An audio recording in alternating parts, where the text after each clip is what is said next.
2023 जैसा toughest UPSC prelims paper और सिर्फ 75 डेज की प्रिपरेशन इम्पॉसिबल लग रहा है ना। मुझे भी बीच एग्जाम हॉल में इम्पॉसिबल ही लग रहा था, पर अभी देखना कैसी कैसी तिकड़म लगाई है मैंने एग्जाम हॉल में। You will be shock to know the secrets which no one shares. इस वीडियो में मैं 2023 प्रीलिम्स का पेपर आपके सामने सॉल्व करूंगा with each and every thought I had जब मैंने एक एक क्वेश्चन देखा। आपको practical life in those 2 hours पता चलेगी how a person who clears the cut off with a good margin act in those adverse circumstances, ताकि आप सीख सको कि अगर 2025 प्रीलिम्स भी इतना रैंडम हुआ तो उससे डील करने की सेफेस्ट एल्गोरिथम क्या होगी। अगर आपने पहले कभी प्रीलिम्स क्लियर नहीं किया या फिर आपका ये फर्स्ट प्रीलिम्स है तो it would be dumb not to watch this video. ठीक है, आई एम सरप्राइज्ड कि अभी तक यूट्यूब पे किसी ने ऐसी वीडियो नहीं डाली। तो अब मैं अपनी 2023 की स्टोरी एकदम डिटेल में सुनाता हूँ कि पेपर देखकर मेरा रिएक्शन क्या था, मैंने उससे कैसे डील किया, और in the end how I solve 97 questions in that exam जब मुझे सिर्फ 27 क्वेश्चंस नॉलेज से आते थे। It's actually a funny story, you will definitely enjoy it. और आज मेरे दोस्त मयंक का बर्थडे है, तो प्लीज़ आप लोग कॉमेंट्स में अगर उसे विश कर दें तो it would be a really great gesture. So let's move to my scary hours. अब क्वेश्चन पेपर मुझे मिलता है, ठीक है। मैं क्वेश्चन पेपर को ओपन करता हूँ और मैं देखता हूँ क्या क्या क्वेश्चन आए हैं। अब मैंने देखा, अरे यार ये तो नहीं आता, ये भी नहीं आता। अब मैं देख रहा हूँ, मतलब सिर्फ ग्लैंस कर रहा हूँ कि ये टॉपिक्स, ये संगम वगैरह ये सब भी नहीं पता। और मैंने देखा कि ये वाले क्वेश्चन आए हैं। मैं सोचा अच्छा ये वाले क्वेश्चन इस बार भी आ गए, चलो देखते हैं। फिर मैंने और देखा, मैं आगे ऐसे करके पेपर देख रहा हूँ किस तरीके का आया है। और मैंने फिर देखा, फिर आ गए ये वाले क्वेश्चन, ये वाले इतने सारे आ गए क्या। और देखा फिर आते ही जा रहे हैं, और फिर ये नए ये वाले टाइप के क्वेश्चन भी आ गए, स्टेटमेंट वाले। तो मुझे एकदम मैं रुक गया और मैंने सोचा यार पेपर तो डिफिकल्ट आ गया। अब पेपर तो खतरनाक आ गया है और मुझसे हो नहीं रहा कुछ भी। कोई भी क्वेश्चन मुझे दिखाई दे रहे हैं जो कि मुझे नहीं लग रहा कि मुझे हो रहे थे। सारे क्वेश्चन ऐसे लग रहे थे जैसे ऊपर जा रहे हैं, पैटर्न एकदम तरीके से बदल गया था, पूरा ही पेपर अलग आ गया था। अब मैंने अपने आसपास नज़र घुमा के देखा कि लोगों का क्या हाल है। तो मैं देख रहा हूँ भाई किसी का भी मूड ठीक नहीं लग रहा, सब लोगों के चेहरे उतरे हुए हैं। अब मैं देख रहा हूँ 2 मिनट तक, मतलब मेरा भी स्ट्रेस बहुत ज़्यादा हो रहा है। तो मैंने देखा आसपास, तो मुझे एक लड़का दिखा जो कि वो भी आसपास देख रहा था, उसको भी कुछ नहीं हो रहा।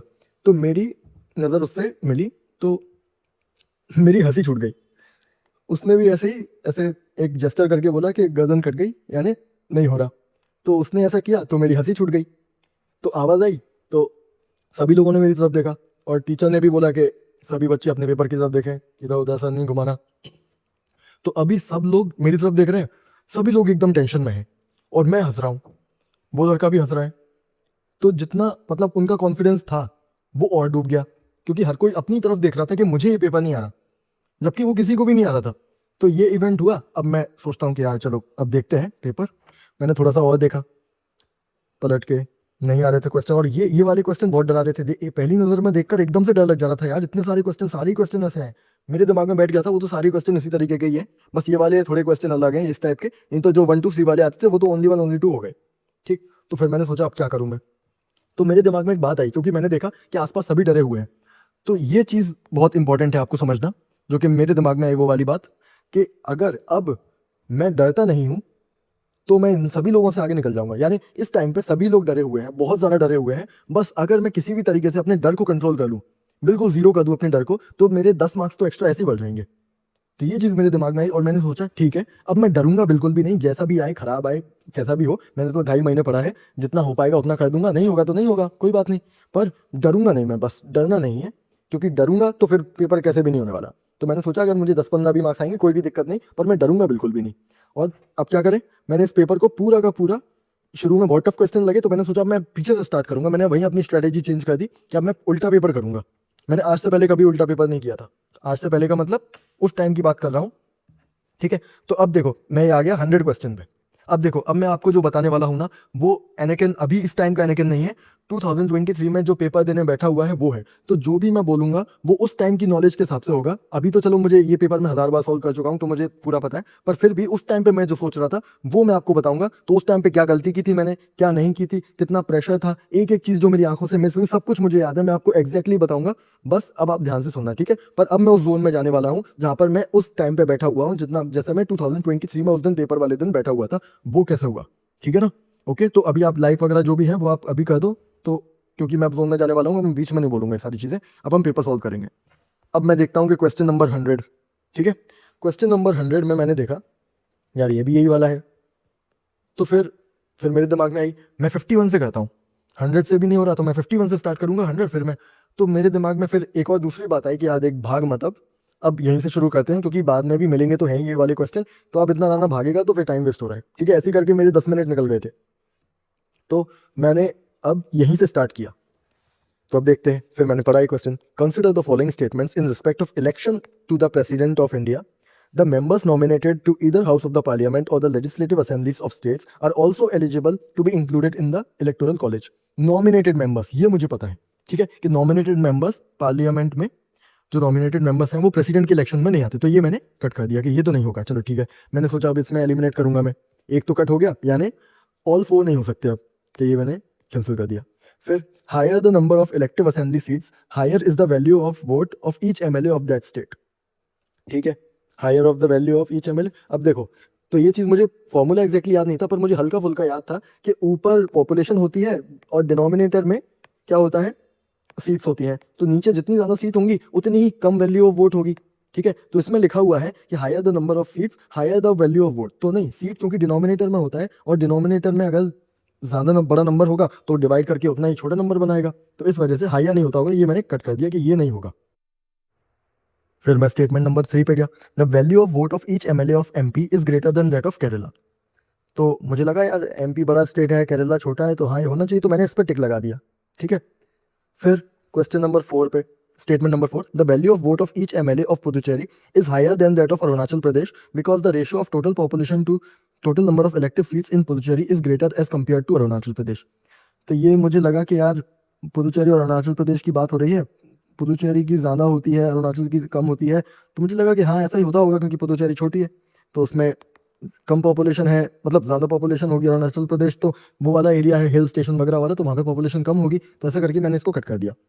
पर फिर मुझे कॉन्फिडेंस नहीं आ रहा था, तो मैंने एक बार और पढ़ा और मुझे एक चीज़ समझ में आई कि यार ऐसा भी तो हो सकता है कि मध्य प्रदेश में ज़्यादा लोग हैं, केरला में अगर सीट है, मतलब मध्य प्रदेश में अगर ज़्यादा सीट है, लोग ज़्यादा हैं तो सीट भी ज़्यादा है, तो इस वजह से हो सकता है कि वैल्यू ऑफ वोट कम हो, है ना।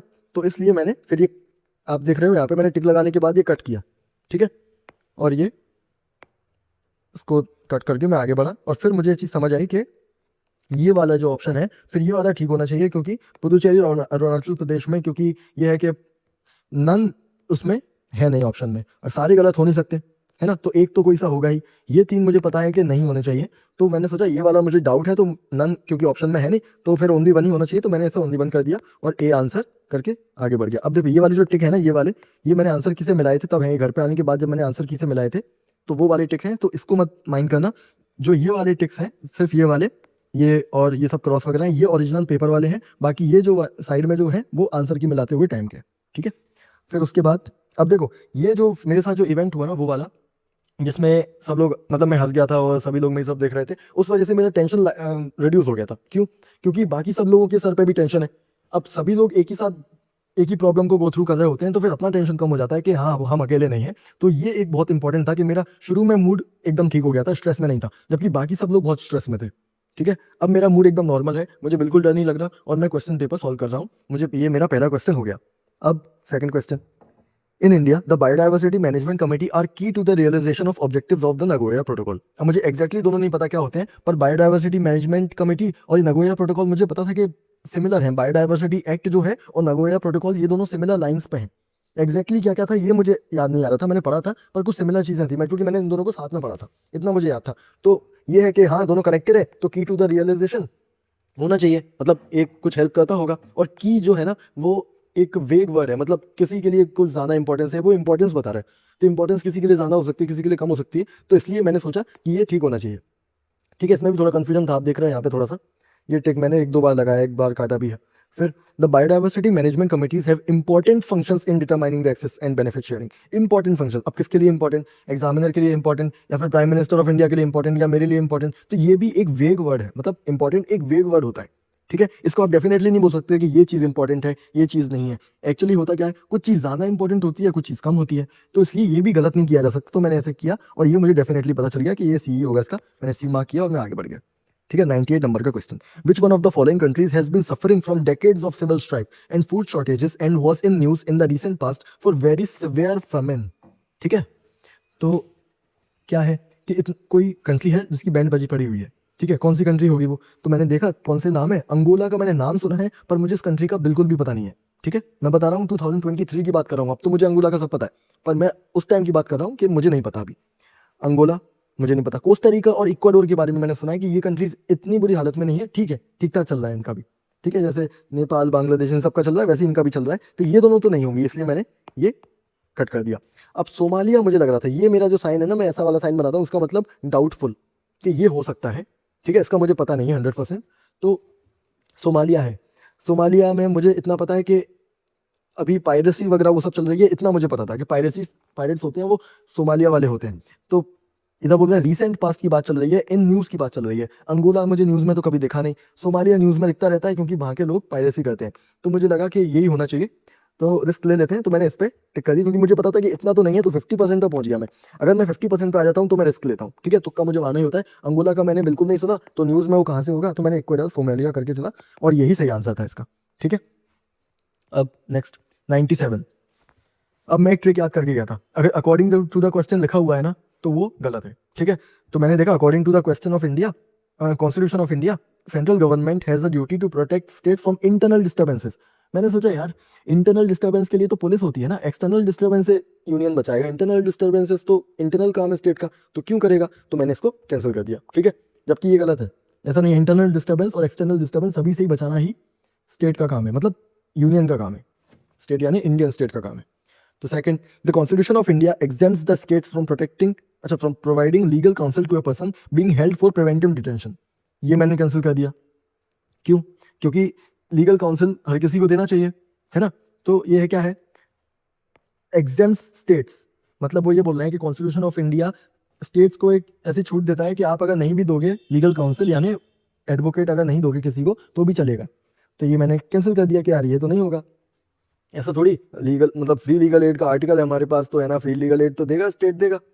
अब according to the prevention of terrorism act 2022 confession of the accused before the police can not be used as an evidence. तो मुझे लगा यार पुलिस तो मारपीट के निकलवा लेगी, तो फिर उसको एविडेंस थोड़ी बोलेंगे, तो मैंने इसको ठीक कर दिया और ओनली वन मैंने मार्क कर दिया, जबकि ये गलत था, ठीक है, मैंने ए मार्क किया, ये गलत था, इसका सही आंसर है ओनली 2, क्योंकि 3 वाला ये गलत था और ये दोनों सही थे। तो मतलब आप देख रहे हो मैंने जिन दोनों को गलत मार्क किया वो दोनों सही थे और जिसको सही मान लिया वो गलत था, तो बिल्कुल ही उल्टा चल रहा था।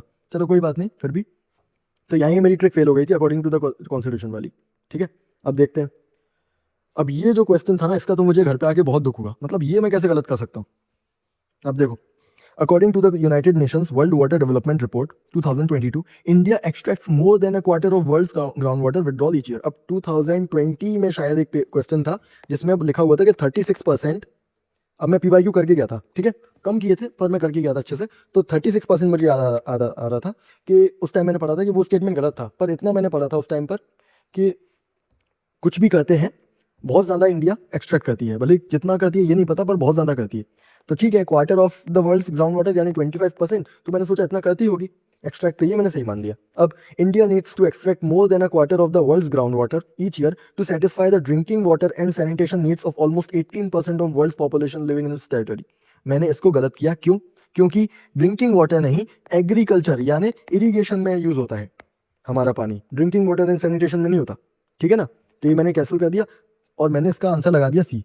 पर अब मेरी ओवर थिंकिंग देखो, ये होता है जब आपने पढ़ाई ढंग से नहीं की होती, ये होता है जब आप 2.5 मंथ्स पढ़ के गए होते हो सिर्फ, कि क्या पता मुझे नहीं आता हो सकता है कि उसमें ये तो नहीं लिखा कि only drinking water and sanitation, इसमें तो लिखा हुआ है कि drinking water and sanitation needs पूरी करनी है, ये भी एक कारण हो सकता है, तो ये भी तो एक कारण है। तो मैंने ओवर थिंकिंग की इसी तरीके की, जबकि देख रहे हो आप मैंने यहाँ पे करके मैंने ये किया है, मैंने इसको काटा और मैंने बी टिक कर दिया और गलत कर लिया, जबकि सी सही आंसर था। मैंने पहले जो किया था वो सही था और बाद में जो ओवर थिंकिंग के बाद किया तो ये गलत था। तो इसलिए आपको इस वीडियो से ये भी समझ में आएगा कि वहां पर कई बार आप ओवर थिंकिंग करोगे, ठीक है ना। ओवर थिंकिंग की अगर आपने, आप गए, क्वेश्चन गलत हो जाएगा। मैं आपको बता रहा हूँ बहुत ज़्यादा ही चांसेस होती हैं, 10 में से अगर आपने अगर 10 क्वेश्चन में ओवर थिंकिंग करते हो, आपको सच बता रहा हूँ मैं 3 बार आप गलत सही कर लोगे और 7 बार गलत कर दोगे, इसलिए ओवर थिंकिंग से बचो, ठीक है। पहली बार में जो दिमाग क्लिक कर लेता है वही सही आंसर होता है, अगर आपने पढ़ा हुआ होगा तो वो दिमाग बिल्कुल पहली बार में जो क्लिक करता है, पहली बार में जो आपको इंट्यूशन आता है वो सही होता है, उसके बाद हम ओवर थिंकिंग करने लगते हैं तो वो इंट्यूशन फिर गलत हो जाता है, ठीक है ना। तो देख रहे हो आप, मैं आपको सामने दिखा रहा हूँ मैंने ये सही किया ये गलत किया, फिर भी सही आंसर मार्क करने के बाद भी मैंने इसको काटा और मैंने बी किया। समझ गए आप? फिर question number 95, India's public sector care system largely focuses on curative care, with limited preventive, promotive and rehabilitative care. सही है, क्योर करने में, बीमारी को ठीक करने में हम लोग ज़्यादा ध्यान देते हैं और बीमारी से बचने में हम इतना ध्यान नहीं देते। सही बात है, हमारे यहाँ डॉक्टर्स वगैरह ये सब के पास लोग कब जाते हैं? कोई भी रेगुलर जो डॉक्टर्स होते हैं या फिर रेगुलर टेस्ट वगैरह हमें कराने होते हैं वो तो कोई नहीं कराता, जब बीमार पड़ते हैं तभी टेस्ट कराते हैं। तो ये तो मुझे ठीक लगा, ठीक है, मैंने पढ़ा हुआ नहीं है ये, पर मैं लॉजिक लगा रहा हूँ क्योंकि ये चीज़ें कौन पढ़ता है कि क्या होता है कैसा, ठीक है। अब under India's decentralised approach to health care delivery the states are primarily responsible for organising health services. States, अब मुझे इतना याद है कि स्टेट एक मतलब हेल्थ केयर स्टेट सब्जेक्ट है, बस इतना पता है, तो स्टेट ही रिस्पॉन्सिबल होंगी, मैंने इसको ठीक कर दिया। पर ये एक्सप्लेन कर रहा है, ये मुझे ठीक नहीं लगा कि इंडिया में क्यूरेटिव हेल्थ करते हैं क्योंकि स्टेट रिस्पॉन्सिबल है। अरे भाई, अगर यूनियन रिस्पॉन्सिबल होता तो क्यूरेटिव पे ध्यान नहीं देते, प्रिवेंटिव पे देने लग जाते, ऐसा तो कुछ भी नहीं है ना। तो ये दोनों सही है, पर ये एक्सप्लेन करता है ये नहीं है, तो मैंने बी किया और यही सही आंसर है, ठीक है। अब 94 पे चलते हैं। Self help group SHG programme was originally, देखो मैंने सर्कल लगाया है ओरिजिनली पे, उस टाइम पे मुझे पता था कि 3-4 वर्ड्स ओरिजिनली, ठीक है, नेटिव, एंडेमिक, ये वाले वर्ड्स गलत होते हैं और कौन से वर्ड सही होते हैं? अंडमान एंड निकोबार, विजयनगर से रिलेटेड कोई भी टर्म, या फिर और कौन से हैं, एवरग्रीन फॉरेस्ट, और भी 2-3 टर्म्स और हैं इसी टाइप के, अजंता केव्स, मतलब इस टाइप के जो टर्म्स हैं वो ज़्यादातर सही होते हैं। और जो originally, native, endemic, only, any, इस टाइप के मैं पढ़ के गया था, अपनी कॉमन सेंस डेवलप करके गया था इतना कि ये वाले गलत होते हैं। तो देखो मैंने सर्कल किया ओरिजिनली और ऑल पे, दोनों पे सर्कल किया। चलो अब देखते हैं। Self help group SHG programme was originally initiated by SBI, ठीक है, मुझे नहीं पता ये वाला, पर मैं अपनी कॉमन सेंस एल्गोरिथम लगा रहा हूँ और मैंने कैंसिल कर दिया इसको 1 को, ठीक है।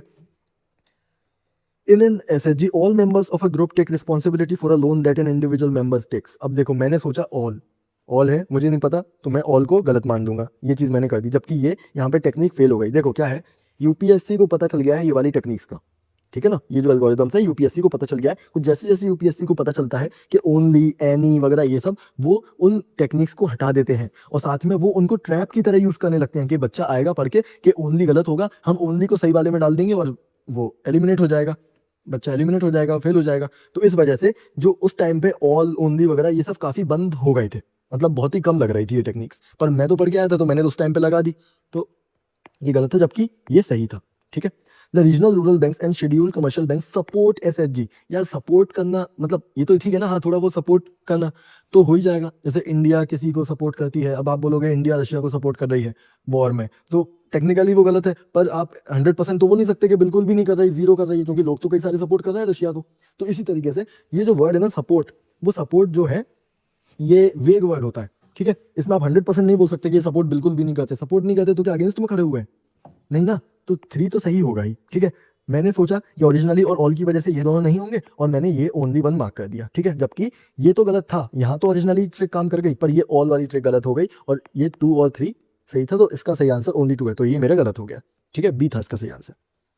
93, अब ये टर्म बीटा, ये अब देखो मैं इकोनॉमिक्स बैकग्राउंड का नहीं हूँ और मुझे इकोनॉमिक्स के बारे में कुछ भी नहीं पता, ठीक है ना। इकोनॉमिक्स मैंने कैसे भी करके की है, मतलब मैं बोल रहा हूँ 2023 का एनाकिन, 2025 वाले एनाकिन को इकोनॉमिक्स बहुत अच्छी तरीके से आती है। जिन लोगों ने मेरी PYQ एल्गोरिथम्स वाली वीडियोस, जो कीवर्ड एनालिसिस वाली वीडियोस देखी होंगी, उनको पता होगा इकोनॉमी के कॉन्सेप्ट मैंने सारे समझा रखे हैं उसमें, जो भी PYQ में आए। तो अगर आपने नहीं देखा तो वो देख लेना। पर अब ये देखो, उस टाइम पे मुझे इकोनॉमी इतनी अच्छी नहीं आती और मेरा इकोनॉमी बैकग्राउंड भी नहीं है, और ये बहुत स्टॉक मार्केट का बहुत टेक्निकल टर्म आया था, तो बीटा मैंने देखा कि numeric value that measures the fluctuation of a stock to changes in the overall stock market. मैं सोचा यार ये तो कुछ ज्यादा ही टेक्निकल है, यूपीएससी इतना टेक्निकल क्यों पूछेगा, मैंने सबसे पहले इसको एलिमिनेट कर दिया, जबकि यही आंसर था। आप देख रहे हो पूरे चारों में मैंने सिर्फ एक ही जगह क्रॉस लगा रखा है, जो कि वही आंसर है। अब मैंने देखा type of systemic risk that arises when perfect hedging is not possible, ये भी मुझे कुछ समझ नहीं पड़ा। Investment strategy of a portfolio manager to balance risk. अब ये चीज़ें मुझे एकदम ऐसे दिमाग में, बस जैसे वो तारे ज़मीन पर में जो वो दशील है उसको जो दिक्कत होती थी ना, जैसे वो वर्ड्स इधर उधर भाग रहे हैं, मुझे कुछ समझ ही नहीं आ रहा ये लिखा क्या है। मतलब इतनी टेक्निकल लैंग्वेज लगी मुझे उस टाइम पर कि मैंने सोचा यार इसको तो छोड़ दो, ये क्वेश्चन मैंने छोड़ दिया था, ठीक है। कुछ 3-4 क्वेश्चन मैंने छोड़े थे इन दी एंड, उनमें से ये एक था, तो ये छोड़ दिया मैंने, ठीक। वैसे अब आपको इसकी टेक्निक बता देता हूँ। कई लोग जो बाद में बोल रहे थे कि इसकी टेक्निक कैसे सही होता, जो बीटा है अल्फा बीटा गामा आपने सुना होगा, ये न्यूमेरिकल टर्म्स होते हैं, ठीक है, कॉन्स्टेंट्स होते हैं, तो इनकी कुछ वैल्यू होती है, तो न्यूमेरिकल वैल्यू इस तरीके से सही कर सकते थे, ऐसा कई लोग बोल रहे थे। अभी क्लिक करता नहीं करता वो आप पर है, पर मैंने आपको टेक्निक बता दी कि इस तरीके से ये कॉमन सेंस एल्गोरिथम इस टाइप की लोगों ने यूज की, ठीक। With reference to central bank digital currencies consider the following statements, ठीक है, सीबीडीसी ये मैं पढ़ के आया था। It is possible to make payments in a digital currency without using US dollar और स्विफ्ट सिस्टम, ठीक है। देखो अब मुझे पता है क्योंकि मैं इंजीनियर हूँ, है ना, तो मुझे पता है टेक्नोलॉजी कहाँ तक जा सकती है, तो ये बोल रहे हैं पॉसिबिलिटी बता रहे हैं कि पॉसिबिलिटी ये है कि ये ऐसा ऐसा कर सकती है। तो देखो टेक्नोलॉजी कुछ भी पॉसिबल है, कुछ भी कर सकती है, पॉसिबिलिटी तो हर चीज़ की रहती है। तो इस पॉसिबल लिखा है ना, तो मुझे पता है कि ये तो सही ही होगा, ठीक है ना। अ digital currency can be distributed with a condition programmed into such a time frame for spending it. Programming में करता हूँ, ठीक है, कंप्यूटर साइंस में और एआई वगैरह जो सब मैं बनाता हूँ उसमें सभी में प्रोग्रामिंग तो लगती है, तो मुझे पता है मैं प्रोग्राम कर सकता हूँ इसमें। अगर इस टाइप का बिटकॉइन, देखो ये जो है ना क्रिप्टो करेंसी, वो मैंने बना रखी है, मतलब हमारे लिए था ये सब, तो उसमें एक सेमेस्टर में हम लोगों ने बनाई है क्रिप्टो करेंसी, छोटी मोटी लेवल पे ब्लॉकचेन वगैरह टेक्नोलॉजी पे काम करती हैं, तो वो जो टेबल्स वगैरह होती हैं, हैश टेबल्स वगैरह, वो सब बनाई है, तो इसलिए मुझे इतना पता था कि ये मेरी बैकग्राउंड से नॉलेज थी कि हम प्रोग्राम कर सकते हैं, ठीक है। और देखो ये भी लिख रहा है कैन बी पॉसिबल, तो सही है, emerging technology all the above सही होता है। तो अब देखो मैंने देखा था क्या, वन तो सही है, वन सही है, तो या तो वन ओनली हो सकता है या फिर बोथ हो सकता है, तो मैंने टू ओनली को काट दिया, मैंने नीदर को काट दिया, ठीक है ना, इसलिए ये लगे हुए हैं। फिर उसके बाद मैंने ये पढ़ा था, ये भी मुझे ठीक लगा, तो मैंने बोथ वन एंड टू और सी, और ये मेरा सही आंसर हो गया। अब देखो statements with reference to India, इस क्वेश्चन में मुझे इतना दुख हुआ ना, क्योंकि मैंने ये पढ़ा था, ये मैंने पढ़ा था, पर मैंने ये सोचा था उस टाइम पर यार ये थोड़ी पूछेगी यूपीएससी इतना ज्यादा, तो मैंने याद नहीं किया नंबर क्या थे, वो याद नहीं किया, और यूपीएससी ने नंबर पूछ लिए। तो अब क्या है, according to the MSME development act 2006, medium enterprises are those with investments in plant and machinery between 15 crore and 25 crore. अब मुझे एकदम ही नहीं समझ आ रहा यार ये नंबर क्या था, पढ़ा तो था मैंने पर नंबर मुझे बिल्कुल याद नहीं आ रहा, तो मैंने बस वो टेक्निक जो मैं सीख कर आया था वो लगाया कि डेटा गलत होता है, ठीक है, डेटा दिया है तो गलत है, तो मैंने ये गलत मार्क कर दिया। अब देखो मैं आपको एक चीज़ बता देता हूँ, ये चीज़ यूपीएससी की पकड़ में आ गई है कि डेटा गलत होता है, तो 2023 वाज द लास्ट पेपर के जिसमें डेटा बहुत ज़्यादा हाई लेवल पे गलत हुआ है, ठीक है। 2024 में बहुत सारी डेटा सही है, इसलिए इस चीज़ को अब इतना ज़्यादा सीरियसली मत लेना कि डेटा सारे गलत होते हैं, ठीक है। 2024 में लगे हैं अभी भी, पर बहुत सारे नहीं भी लगे, तो यूपीएससी अब एक्सटेंड कर रही है 2025 में, हो सकता है बहुत ही कम डेटा गलत हो, तो आप अगर ये टेक्निक लगाओगे तो हो सकता है गलत हो जाए आपका, ठीक है ना। अब देखो all bank loans to the MSME enterprises qualify under the priority sector. अब आप बोलोगे इसमें भी तो ऑल है, फिर क्यों नहीं लगाया, पहले तो मैंने ऑल में लगाया। देखो एक टेक्निक में सीख कर आया था कि एक्सट्रीम स्टेटमेंट्स यानी ऑल ओनली वगैरह ये सब की प्रायोरिटी कम है, इसका मतलब इसको नीचे लेवल पे रखो। अगर एक जो दूसरी टेक्निक है कि अगर गवर्नमेंट स्कीम है, ये आपको टेक्निक बता रहा हूँ, अगर गवर्नमेंट की स्कीम के बारे में बात चल रही है तो उसके बारे में जो भी अच्छा अच्छा है वो सही होगा, क्योंकि यूपीएससी की औकात नहीं है कि वो गवर्नमेंट की बुराई कर सके, गवर्नमेंट की स्कीम को कुछ भी बुरा भला कह सके। तो इसलिए मुझे हमेशा पता है कि अगर गवर्नमेंट की स्कीम के बारे में कुछ अच्छा होगा तो वो सही होगा, कुछ गलत होगा तो वो गलत होगा, ठीक है ना। और ये अच्छी बात है, देखो एमएसएमई को सभी लोग, मतलब all bank loans to MSME qualify under priority sector, मतलब एमएसएमई को सारे लोन्स जो भी मिलेंगे वो प्रायोरिटी सेक्टर के लिए क्वालिफाई करेंगे, मतलब कितनी अच्छी बात है ना कि एमएसएमई वालों को प्रमोट करने के लिए हम कितना अच्छा कर रहे हैं, गवर्नमेंट कितना अच्छा कर रही है। अगर ये गलत हो जाएगा इसका मतलब सारे लोन्स नहीं है, वो प्रायोरिटी सेक्टर में क्वालिफाई नहीं हो रहे, मतलब गवर्नमेंट की इंसल्ट हो रही है ना। इसलिए इस टाइप से आपको ये चीज समझ आनी चाहिए कि जो ये वाली टेक्निक है वो ऑल ओनली वगैरह से ऊपर है, इसलिए ये प्रायोरिटी भी आपको समझनी पड़ेगी कि कौन सी टेक्निक, अगर एक ही क्वेश्चन में दो टेक्निक लग रही है तब आप क्या करोगे, तब आपको प्रायोरिटी फॉलो करनी होगी कि लॉजिक जो है वो ऊपर रहेगा, हैक वो नीचे रहेगा। हैक यानी ऑल एनी ये वर्ड्स होंगे तो डिलीट कर दो, और लॉजिक क्या है कि गवर्नमेंट की स्कीम है तो यूपीएससी बुराई नहीं कर सकती, तो इसलिए टू सही है वन गलत है, मैंने इसको टू ओनली कर दिया और यही मेरा सही आंसर हो गया, ठीक है, जबकि ये मुझे आता नहीं था। Okay, with reference to green hydrogen consider the following statements, ठीक है। मैंने देखा it can be use directly as a fuel for internal combustion. अब ग्रीन हाइड्रोजन एक इमर्जिंग टेक्नोलॉजी है, पर मैंने ओवर थिंकिंग की, मुझे पता था कैन बी है तो सही हो जानी चाहिए, मुझे ऑल थ्री लगाना चाहिए था, पर मैंने क्या किया, डायरेक्टली लिखा हुआ है, देखो मैंने बॉक्स बना रखा है डायरेक्टली, यहाँ पे मैंने कैन बी पे लगाया है, मुझे पता है, तो मुझे पता है कि ये वाला सही होगा, पर डायरेक्टली इस यहाँ मैंने ओवर थिंकिंग कर ली कि यार directly green hydrogen IC engine में कैसे डाल सकते हो, ठीक है। अब मैं मैकेनिकल इंजीनियर नहीं हूँ, पर हमारे फर्स्ट ईयर में पढ़ाते हैं आईसी इंजन, तो मैंने पढ़ा है टू स्ट्रोक और फोर स्ट्रोक इंजन, पर मैंने सोचा यार हाइड्रोजन वो पेट्रोल से चलता है, हाइड्रोजन कैसे चलेगा, तो मैंने इसको गलत कर दिया और ओनली टू। पर ये चीज़ मेरे दिमाग में नहीं आई कि ग्रीन हाइड्रोजन एक इमर्जिंग टेक्नोलॉजी है, अगर आज नहीं होता तो कल हो जाएगा, तो कैन भी बोला हुआ है तो हो ही सकता होगा, इसलिए ऑल थ्री करना था, जबकि मैंने क्या किया, मैंने टू ओनली टू कर दिया और मेरा गलत हो गया। मैंने यहाँ ओवर थिंकिंग कर ली डायरेक्टली में। पर अभी मैं बताऊंगा एक क्वेश्चन में डायरेक्टली की वजह से मैंने बचाया भी अपना आंसर, मतलब सही भी लाया आंसर, तो वो मैं बताऊंगा अभी आगे। नहीं, 89, consider the following statements regarding mercury pollution. Gold mining activity is a source of mercury pollution. देखो गोल्ड माइनिंग, ये है पृथ्वी, ठीक है ना, यहाँ पर है गोल्ड। अब गोल्ड प्योर तो मिलता नहीं है, कुछ भी इम्प्योरिटी होती है गोल्ड में, कुछ भी मिलावट होती होगी। अब जमीन में जो भी होगा आसपास वो सब आके गोल्ड में मिल जाता होगा। अब जमीन में आसपास क्या है ये तो जमीन पे डिपेंड करता है ना। अगर जैसे कौन सी जगह, जैसे कर्नाटक में गोल्ड है, ठीक है ना, आपने शायद वो मूवी देखी होगी, कौन सी मूवी है मुझे नाम याद नहीं आ रहा उसका, तो है ना वो मूवी, आपको याद हो तो आप कमेंट सेक्शन में लिख देना। वो मूवी में जो गोल्ड है, गोल्ड वाली माइंस दिखाई हैं, तो वो उस माइंस की जो लोकेशन है वहां पर जो इम्प्योरिटी होगी वो अलग होगी। अगर यूरोप में कोई माइन होगी तो उसकी इम्प्योरिटी अलग होगी, क्योंकि यूरोप की जमीन है वो अलग है, ठीक है ना। तो इतना आपको समझ में आना चाहिए कि अगर ये लिखा है कि अ सोर्स, वो नहीं बोल रहे द सोर्स, नहीं बोल रहे वो द सोर्स, दी सोर्स नहीं बोल रहे, वो बोल रहे हैं अ सोर्स। बहुत सारे सोर्स हैं, उनमें से एक सोर्स मरकरी पॉल्यूशन का गोल्ड माइनिंग भी है, ठीक है। अगर वो ये बोलते ना कि यूरेनियम पॉल्यूशन का भी एक सॉल्यूशन, मतलब एक वो है सोर्स, तो भी मैंने सही मान लेता इसको, ठीक है। तो ये मैंने सही कर दिया, ठीक है, ये वाला सही है। अब coal based thermal power plants cause mercury pollution, वही बात, कोल भी जमीन के अंदर से मिलता है, मरकरी अगर जमीन में हुआ तो मिलावट हो जाएगी कोल में, तो ये सही हो जाएगा, तो ये भी सही। There is no known safe level of exposure to mercury. देखो ये कितना एक्सट्रीम स्टेटमेंट है कि सेफ लेवल हमें पता ही नहीं है। यार देखो, कोई भी चीज, ऐसे यूरेनियम है, ठीक है ना, यूरेनियम का भी आपको पता होगा कि पानी में यूरेनियम पाया जाता है, बहुत बहुत बहुत कम अमाउंट में होता है, पर होता है। तो अब पानी तो हम पीते हैं, फिर हमारे अंदर रेडियो एक्टिव, हमें कैंसर क्यों नहीं हो जाता? क्योंकि वो इतना कम अमाउंट है ना, वो इतना ज्यादा अफेक्ट नहीं करता। तो वैसे ही हर किसी चीज का सेफ लेवल तो होता ही है, पहली बात तो ये। अब देखो दूसरा, आंसर की कब आएगी? आंसर की आएगी 1 साल बाद। उसके बीच में कोई एक रिसर्च पेपर पब्लिश हुआ जिसमें सेफ लेवल बता दिया, तो ये स्टेटमेंट गलत हो जाएगा ना, तो है ना, कि अगर मान लो ये सही भी है, तो अगर 1 साल में या 10 दिन रिजल्ट आने से पहले, रिसर्च पेपर तो हर रोज पब्लिश हो रहे हैं, उन्होंने अगर आज नहीं है, पेपर देने वाले दिन अगर सेफ लेवल नहीं पता तो 2 दिन बाद पता चल जाएगा, तो एग्जामिनर ऐसी रिस्क क्यों लेगा, है ना। तो 3 गलत हो जाएगा, 2 और 1 सही हो जाएगा। ऐसे ही करके मैंने किया और 20 का आ गया। अब मैंने 50 क्यों लिख रखा है? देखो मैंने जब ये किया ना तो मुझे इसमें डाउट था, ठीक है, मुझे 100% पता था कि ये दो तो है सही, यानी ओनली टू तो होगा, यानी या तो ऑल 3 सही होगा या ओनली 2 होगा, तो ये दोनों सही हो सकते हैं, ओनली 1 नहीं हो सकता और नन भी नहीं हो सकता। तो ये मैंने इसलिए कैंसिल कर दिया था क्योंकि मैं 50% पे पहुंच गया था, यानी मैंने 2 ऑप्शन एलिमिनेट कर लिए और मैं 50% पे आ गया, 50-50 पे आ गया इन दोनों में, 50-50, इसलिए मैं लिख देता हूँ कि 50-50 पे आ गया, क्योंकि ये मैंने शायद छोड़ा होगा बात के लिए, इसलिए मैं 50% लिखकर आगे बढ़ जाता हूँ, ठीक है।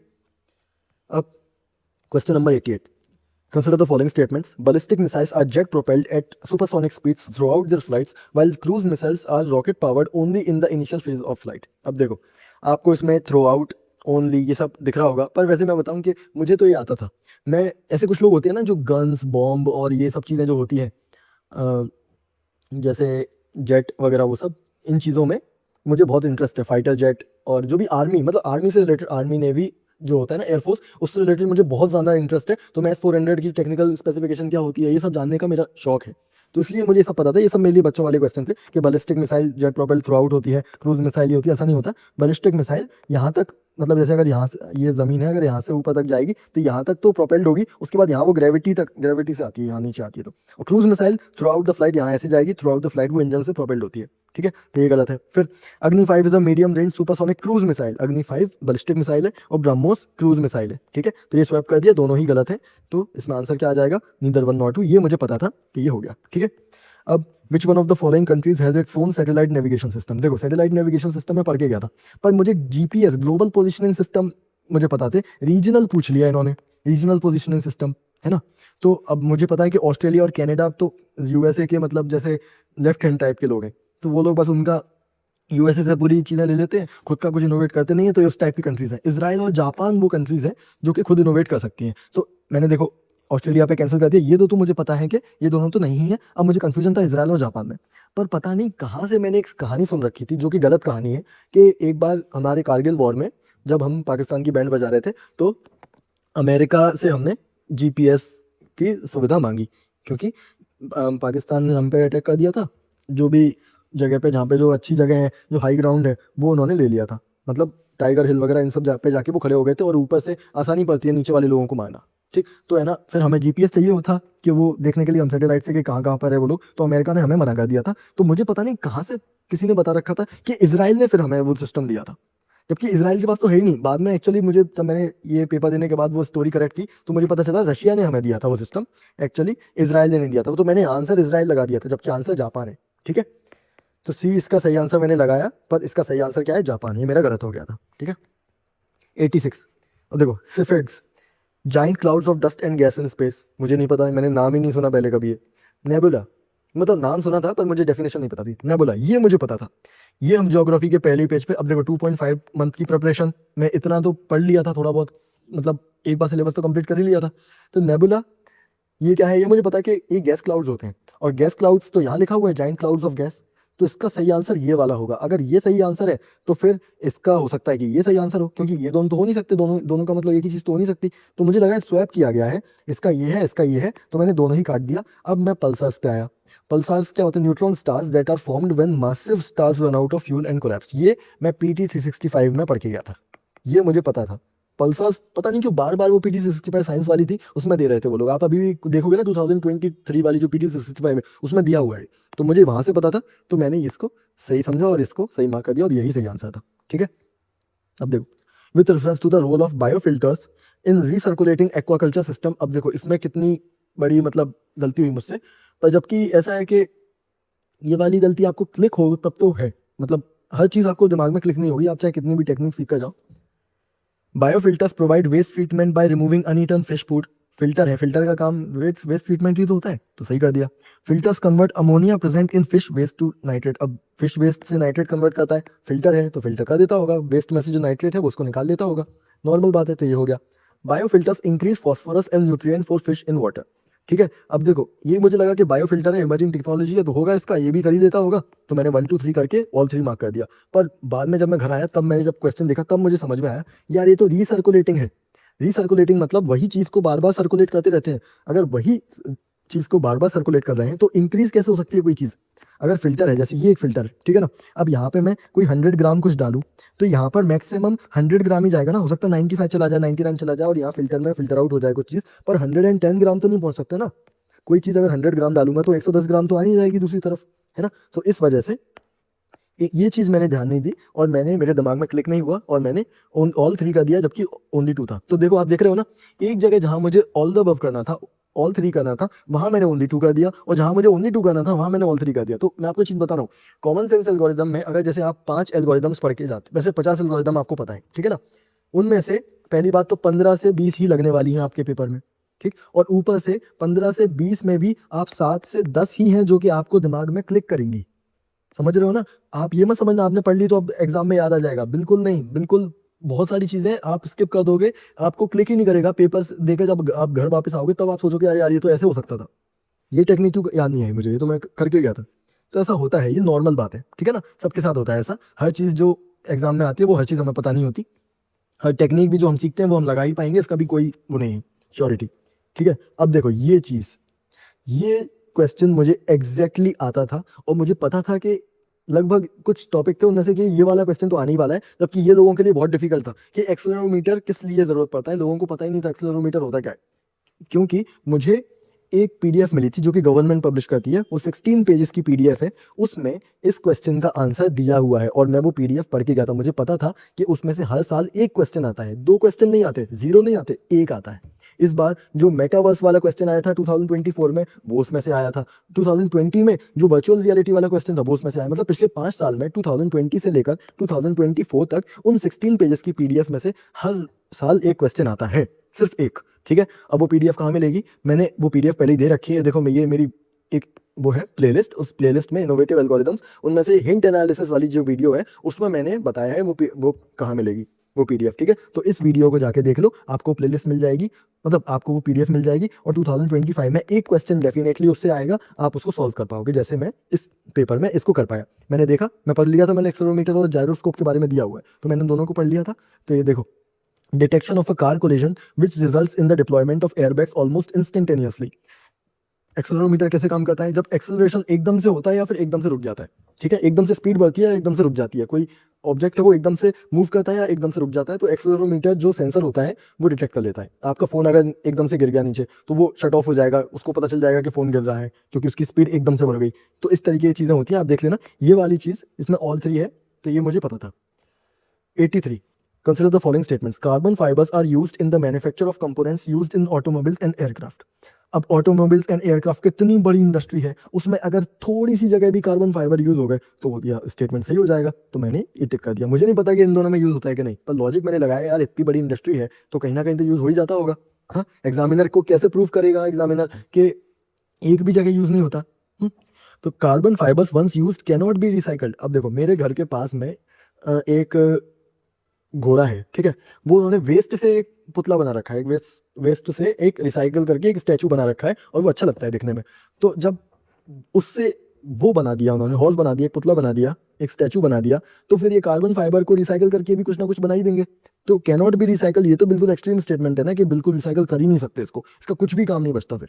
तो मैंने सोचा ये गलत होगा और मैंने एक ये कर दिया। तो ये पूरा लॉजिकल पे था मेरा, इसको मुझे आता तो कुछ भी नहीं था कार्बन फाइबर्स के बारे में मुझे, पर मैंने सोचा कोई भी चीज़ है उसको रिसाइकल तो कर ही सकते होंगे, थोड़ा बहुत ही कर पाते होंगे पर कर ही देते होंगे, और कोई भी चीज़ है वो थोड़ी बहुत तो कहीं ना कहीं काम आई जाती होगी ऑटोमोबाइल और एयरक्राफ्ट में, ऐसे ही। ठीक है, अब देखो, consider the following statements in the context of intervention being undertaken under anaemia मुक्त भारत। अब देखो एनीमिया की बात हो रही है, मैंने बचपन में पढ़ा था कि एनीमिया आयरन की कमी से होता है।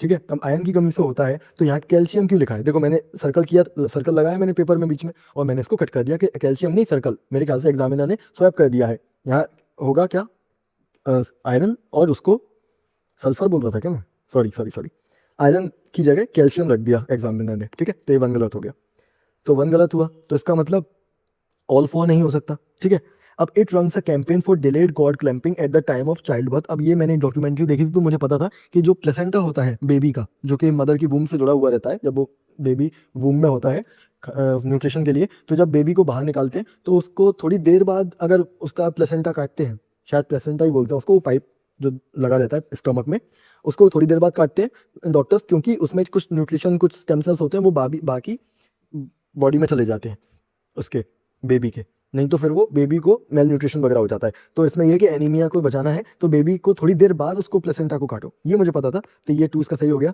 It provide for periodic D warming. D worms क्या होते हैं? वर्म्स मतलब कीड़े, तो पेट के कीड़ों को मार देंगे। अब देखो पेट के कीड़े आपका न्यूट्रिशन खा जाएंगे तो आपको कुपोषण हो जाएगा, मेल न्यूट्रिशन हो जाएगा, एनीमिया हो जाएगा, है ना। तो इस वजह से पेट के कीड़ों को मारने वाली दवाई। ठीक है, अब एड्रेसेस नॉन न्यूट्रिशनल कॉजेज। देखो वो बोल रहे हैं एनीमिया मुक्त भारत, यानी एनीमिया पूरी तरीके से खत्म कर देना है, जड़ से उखाड़ के फेंक देना है।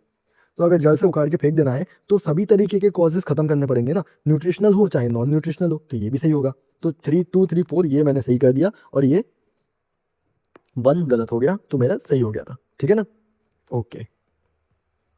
81 जननी सुरक्षा योजना पे क्वेश्चन है। अब ये भी देखो, ये भी यहाँ पे भी मैंने कितनी बड़ी बेवकूफ़ी की। It is a safe motherhood intervention of the state health department. मैंने सोचा हाँ ये सही होगा, अब बाद में जब मैं घर आया तब मुझे समझ में आया यार स्टेट गवर्नमेंट की स्कीम कैसे हो सकती है। स्टेट हेल्थ डिपार्टमेंट, कभी यूपीएससी के पेपर में आज तक कभी स्टेट गवर्नमेंट की स्कीम आई है? जब आज तक नहीं आई तो अब क्या आएगी? जननी सुरक्षा योजना तो वैसे भी बहुत फेमस है, स्टेट की स्कीम नहीं है, यूनियन की स्कीम है। पता नहीं कैसे मिस हो गया, इसलिए मैं आपको बोल रहा हूँ कि कई बार आपसे सिली मिस्टेक्स भी होंगी पेपर में, तो उनका भी ध्यान रखना है। इसलिए मैं भी आपको पूरा एक्सपीरियंस दे रहा हूँ अपना कि आप वहाँ पे क्या क्या गलतियां करने वाले हो। अगर आपका दिमाग थोड़ा सा भी स्लिप हुआ तो गलती हो जाएगी। ठीक है, स्टेट की स्कीम कैसे पेपर में दे सकते हैं? यूपीएससी का पेपर है वो, तो 1 गलत हो गया। और ये भी नहीं लिखा कि केरला की स्कीम है या कहाँ की स्कीम है, ये लिख रखा है कि स्टेट की स्कीम है, अजीब ही है। फिर its objective is to reduce maternal and neonatal mortality. ठीक है, जननी की सुरक्षा की बात कर रहे हैं तो मैटरनल मोर्टेलिटी को कम कर रहे हैं तो अच्छी बात है, तो ये मुझे लगता है कि होना ही चाहिए इसमें। फिर aims to promote institutional delivery among poor pregnant women. अब देखो इंस्टीट्यूशनल डिलीवरी यानी हॉस्पिटल में जाके डिलीवरी करवाए, तो ये तो होगा ही ना। कितना बड़ा प्रोग्राम चला रही है गवर्नमेंट कि हॉस्पिटल में जाके डिलीवरी करवाओ, घर पे मत डिलीवरी है, जो दाई माँ और ये सब होते हैं उनसे मत करवाया करो। ठीक है ना, तो ये सही है। Its objective includes providing public health facilities to sick infants up to 1 year of age. Data data काट दो, इसको काट दो मतलब मैं जहां भी डेटा देख रहा था मैं उड़ाते जा रहा था, उसे उड़ाते जा रहा था। कई बार मैंने नहीं भी उड़ाया और मैं आपको बताऊंगा कब नहीं उड़ाया और फिर मैं आपको समझाऊंगा क्या दिक्कत थी उसमें। तो 1 ईयर मैंने काट दिया इसको कि डेटा है इसमें। तो वैसे भी ये है ना कि 1 ईयर तक कौन करता है, या तो 6 महीने तक करते हैं या फिर, मतलब ये मुझे थोड़ा ऑड लगा, मैंने कभी भी 1 ईयर तक नहीं सुना। तो 4 गलत हो गया और मैंने क्या कर दिया, मैंने ऑल 3 लगा दिया, जबकि ये गलत था। 2 एंड 3 सही था क्योंकि ये स्टेट गवर्नमेंट की स्कीम नहीं है, तो 2 एंड 3 20 का सही आंसर है। ठीक है ना, मेरा आंसर गलत हो गया। ये वीडियो ध्यान से देख लेना, वो पीडीएफ बहुत काम की।